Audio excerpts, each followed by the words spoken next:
Assalamualaikum warahmatullahi wabarakatuh. Saya Yasinta Nuraila Aziza, NPM 1822201084, perwakilan dari kelompok 7. Di sini saya akan mempresentasikan hasil diskusi kelompok kami mengenai analisis video home care, yaitu perawatan luka diabetes mellitus. Berikut merupakan nama-nama anggota kelompok 7. Kemudian ini untuk learning outcome atau beberapa pembahasan yang akan saya sampaikan. Yang pertama ada jenis layanan, kedua persiapan, baik dari sumber daya manusia, alat dan bahan. Yang ketiga prosedur tindakan. Yang keempat komunikasi yang dilakukan antara perawat dan pasien. Yang kelima kendala dalam pemberian layanan. Yang keenam kesenjangan antara SOP dengan video yang kami analisis. Baik, sebelum masuk ke pembahasan learning outcome, kita ketahui terlebih dahulu bagaimana latar belakang dari home care. Jadi, menurut Aziz, Palu dan Ahri 2018, home care memiliki tujuan untuk mempertahankan, meningkatkan, dan mengembalikan kondisi kesehatan pasien, serta melatih kemandirian pasien. Di Amerika Serikat, per tahunnya terjadi peningkatan 2,5% penderita diabetes mellitus dan 15% diantaranya harus diamputasi.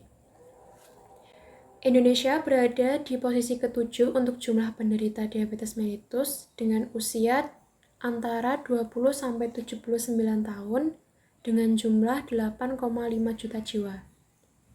Sedangkan di daerah Semarang, Jawa Tengah, pada tahun 2013 jumlah penderita diabetes mellitus mencapai 13.910 kasus dengan angka kematiannya 258 jiwa. Baik, kita masuk untuk pembahasan learning outcome yang pertama, yaitu jenis layanan. Berdasarkan video yang kami analisis, jenis layanan yang diberikan yaitu perawatan di rumah. Di dalam video tersebut dijelaskan bahwa perawat melakukan pemberian perawatan luka sederhana untuk luka diabetes di rumah pasien. Layanan perawatan di rumah atau layanan pasien pasca perawatan mengacu pada perawatan pasien yang dilakukan di rumah setelah pasien kembali dari rumah sakit. Layanan tersebut bertujuan untuk meningkatkan kemampuan pasien dan keluarga dalam merawat pasien di rumah. Untuk yang kedua yaitu persiapan, baik dari SDM, alat, dan bahan. Untuk SDM-nya sendiri dari perawat. Sebelum melakukan tindakan keperawatan, tentunya perawat harus mempersiapkan beberapa hal, yaitu adanya persiapan alat dan bahan, kemudian pengecekan atau membaca kembali catatan rekam medis pasien. Kemudian yang ketiga yaitu mampu untuk mengevaluasi kekurangan dan kelebihan perawat dalam keterampilan perawatan luka diabetes mellitus. Untuk pasien sendiri yang perlu dipersiapkan yaitu kesediaan pasien dalam pemberian perawatan luka. Sedangkan untuk alat dan bahannya, untuk alat yang pertama yang diperlukan yaitu adanya instrumen steril, pinset anatomis, pinset chirurgis, gunting debridement, sarung tangan steril dan sarung tangan bersih atau biasa, serta baskom. Yang kedua, bahan. Yang pertama ada cairan NaCl 0,9%, kemudian ada madu, yang ketiga kasa steril, yang keempat melolin, yang kelima kasa gulung atau balutan yang diperlukan sesuai kebutuhan pasien. Yang ketiga yaitu terkait dengan prosedur tindakan perawatan luka diabetes mellitus. Yang pertama, perawat tentunya harus melakukan cuci tangan terlebih dahulu, baik sebelum maupun sesudah tindakan keperawatan. Yang kedua, menggunakan sarung tangan bersih. Yang ketiga, menggunakan alas atau perlak, yaitu memasangkan alas atau perlaknya ini di bawah bagian anggota tubuh pasien yang terdapat luka diabetes. Yang keempat, menyemprotkan cairan NaCl 0,9% ke seluruh balutan luka. Hal ini dilakukan untuk mempermudah perawat dalam membuka atau melepas balutan luka yang kotor. Yang kelima, dilanjutkan dengan membuka balutan dengan bantuan pinset secara perlahan. Yang keenam, membuang bekas balutan luka yang kotor ke dalam kantong plastik khusus. Yang ketujuh, perawat mencuci luka pasien dengan menggunakan cairan NaCl 0,9% dan dengan menggunakan sabun namun dalam pH yang rendah untuk membantu dalam menghindari nyeri saat pembersihan luka. Yang kedelapan, keringkan luka setelah dibersihkan, dilanjutkan dengan melakukan debridement atau pembuangan jaringan yang mati atau nekrosis. Dan yang ke-10, mengoleskan salep sesuai kebutuhan pasien atau yang sudah diresepkan oleh dokter. Dan biasanya disesuaikan dengan warna dasar luka.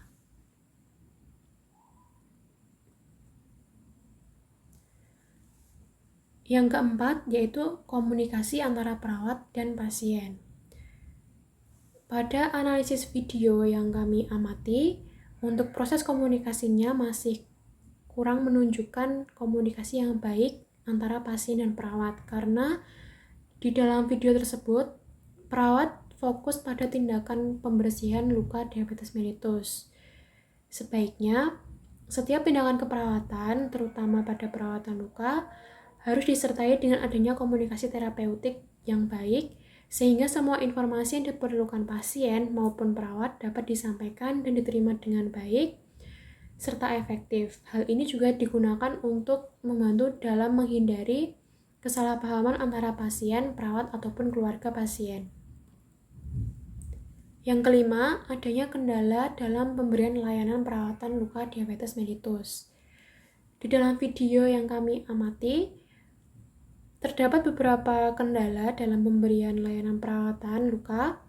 Yang pertama yaitu terkait lokasi luka, yang menjadi salah satu penghambat, sehingga perawat harus mampu untuk mengatur posisi pasien atau memposisikan bagian anggota tubuh pasien yang mengalami luka diabetes dengan baik, sehingga mempermudah untuk melakukan perawatan luka tanpa membuat pasien merasa tidak nyaman atau membuat pasien merasa kesakitan. Karena perawatan luka ini sangat diperlukan untuk membantu dalam mempercepat proses penyembuhan luka diabetes mellitus dengan baik, serta jaringan yang mati atau nekrosis perlu dihilangkan yang menutupi luka agar pertumbuhan jaringan baru dapat terjadi dengan baik dan luka dapat pulih dengan sempurna. Selain itu, persiapan alat juga harus dipersiapkan dengan baik agar tidak menyalahi aturan SOP tentang perawatan luka diabetes mellitus yang sudah ditetapkan, di mana pembersihan luka fokusnya untuk menghindari infeksi, terutama infeksi yang disebabkan karena adanya peralatan yang tidak steril. Di dalam video tersebut juga terlihat bahwa pasien tidak melakukan cuci tangan terlebih dahulu dengan menggunakan air mengalir maupun dengan menggunakan hand scrub ataupun hand sanitizer. Di video tersebut terlihat bahwa perawat langsung melakukan tindakan keperawatan, yaitu menggunakan sarung tangan dan kemudian membuka balutan pada luka pasien. Selanjutnya, perawat membersihkan luka dengan menggunakan cairan NaCl 0,9% secara perlahan dengan menggunakan bantuan pinset dan kasa. Dilanjutkan, perawat menghilangkan kotoran yang menempel pada luka untuk mencegah terjadinya infeksi. Selain itu, di dalam video tersebut, perawat juga tidak tampak memberikan informasi ataupun edukasi terkait dengan perilaku patuh manajemen diabetes mellitus kepada pasien maupun keluarga.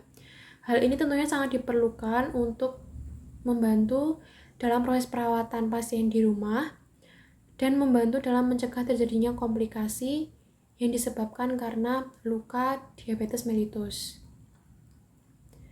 Untuk yang terakhir yaitu kesenjangan SOP dengan video yang kami analisis. Kesenjangan standar operasional prosedur yaitu meliputi yang pertama, tidak terdapat tahapan persiapan sebelum melakukan perawatan luka. Yang kedua, ketika mempersiapkan alat masih kurang lengkap, serta alat-alat steril tidak tertata dengan rapi.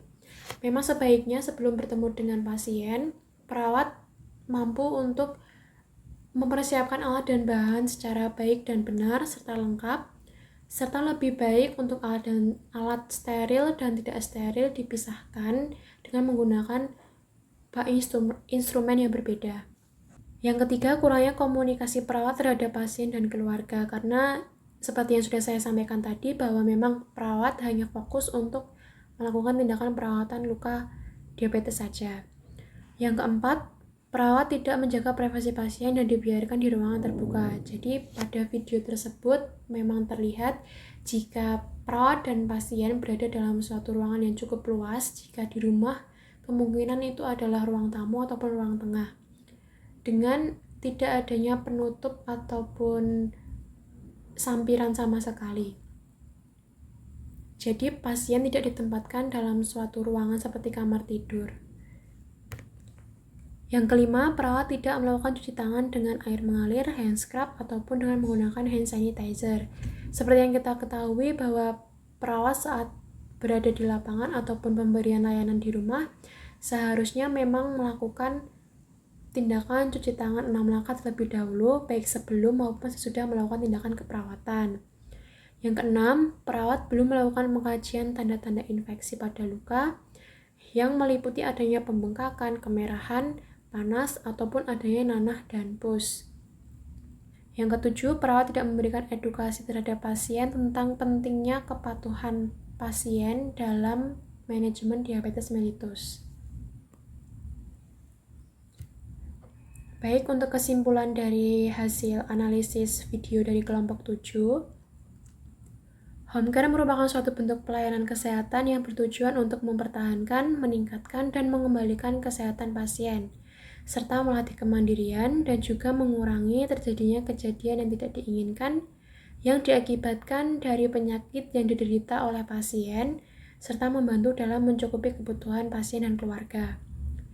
Di dalam video yang kami analisis, perawatan home care dilakukan pada pasien diabetes sesuai dengan SOP.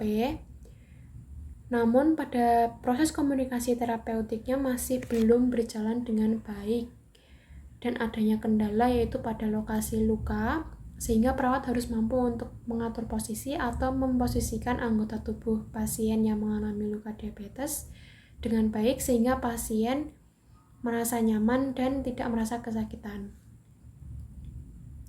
Berikut merupakan daftar pustaka yang kami gunakan. Baik, mungkin hanya itu saja yang dapat saya sampaikan untuk penjelasan dari hasil analisis video dari kelompok 7. Kurang lebihnya saya mohon maaf. Jika teman-teman ada pertanyaan terkait dengan penjelasan yang belum dipahami, bisa ditanyakan di kolom komentar. Saya akhiri, wassalamualaikum warahmatullahi wabarakatuh.